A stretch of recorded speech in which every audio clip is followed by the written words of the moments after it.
دا د قندهار ناسته دومره غټه ناسته نه ده، اصلي د افغانستان خلکو غټه کړه.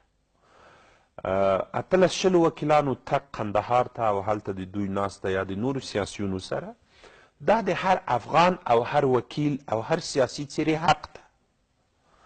په سیاسي ناستو کې د حکومت د مامورینو بغیر د سیاسیونو حق ده. که استاد عطا محمد نور دا 3-4 کاله تاسې وینئ چې په ټولو سیاسي ناستو کې کینی او والی هم ده. دا خپله خلاف د قانون ده. رئیس جمهور باید جدي اقدامات وکړي، خلک یې ملاتړ کوي هر څه چې د په مورد وکړي. راځو ناستې ته. په ناسته کې ګورئ په افغانستان کې بدبختانه یو لنډه تبصره غواړم ولرم.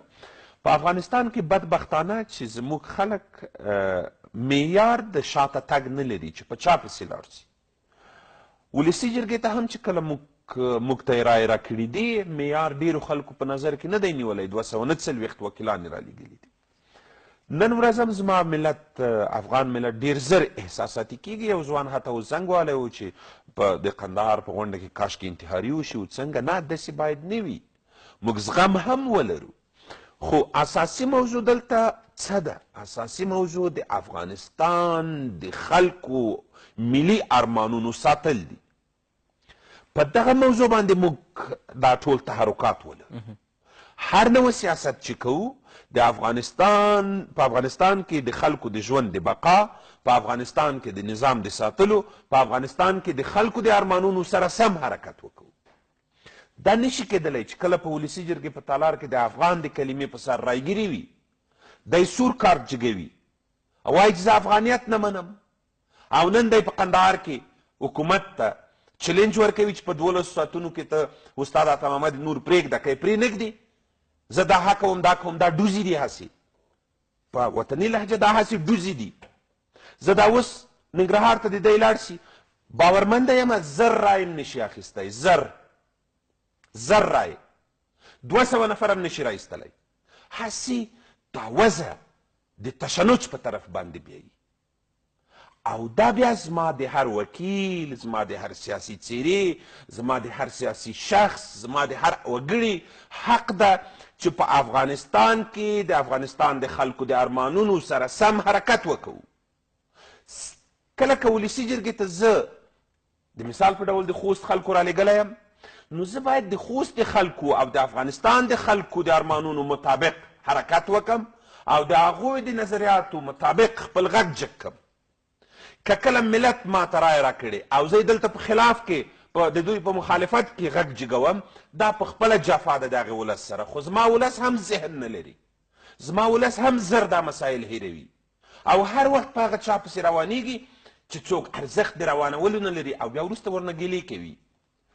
دلته دا غونډه په لنډو ټکو کې چې ووایه دومره غټه مسله نه ده. دا د دوی حق ده، سیاسي غونډه دې وکړي او حکومت دې خپل مامورین نه پرېږدي دې غونډې ته. هر څوک چې دی، که قماندان دی، که جنرال دی، که رئیس دی، که والی دی، خپل مامورین دې نه پرېږدي. سیاسي اشخاصو ته د اجازه د غونډې ورکړي، هر څه چې وایي په غونډه کې دې وایي، مګرم د افغانستان د خلکو د ارمانونو مطابق.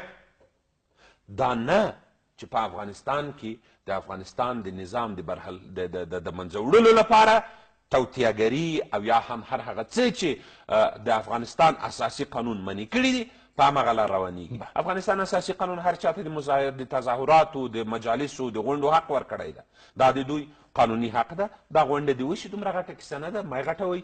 هسې اوازه ده چې 80 نفره تللي دي. نه، 18 نفره وکیلان د ولسي جرګې نه تللي دي وي، خیر ده. دا څه خبره ده؟ دا وکیلان که د حکومت مخالف شول هیڅ ټکه نه راورېږي، هیڅ شی نشي کولی. سبا زه ځم په خوست کې، بل سبا زه ځم په خوست کې، که ضرورت دی چې دا غږ وکومه 1,000 نفر هم دغه د افغانستان د دولت داخلي نظام په ملاتړ غونډې ته راوباسم. دا لویه پکتیانې غږ کوم چې دا نن یې مظاهره کړې ده د دغه کنفرانس په مورد مطبوعاتي باندې چې راووځئ، ټول به راوځي.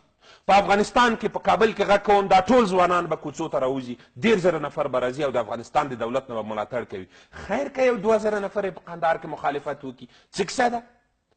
څه خبره نه ده. ما یې غټوئ. ما دا مسله دومره غټه ده، دا عادي حالت دی تیریږي به خو ښه به دا وي چې د افغانستان دولت صفوف جدا کړي هر هغه څوک چې په اپوزیسیون کې دي لاړ دي شي اپوزیسیون ته دا د دوی حق ده په راتلونکي ټاکنو کې یو کاندید دې ورکړي را دي شي د نر غوندې ما ته دې مو وایي تاسو ته دې مو وایي ستانکزی صاحب احمد و محمود ته دې مو وایي چې دا زما کاندید ده راځه ملا مې وتړه ورتړو به یې که د افغانستان د خلکو په ګټه که نه وه که ډاکټر صاحب غني کاندید ده که احمد یا محمود کاندید ده که اصولي کاندید ده دا به هم خلکو ته ځان وښیي چې زه دا مې پروګرام او برنامه ده د افغانستان لپاره د افغانستان ولس به د افغان ولس به ملا ورته حاجي صاحب زمری د ټلیفون پر کرښه دی بله السلام علیکم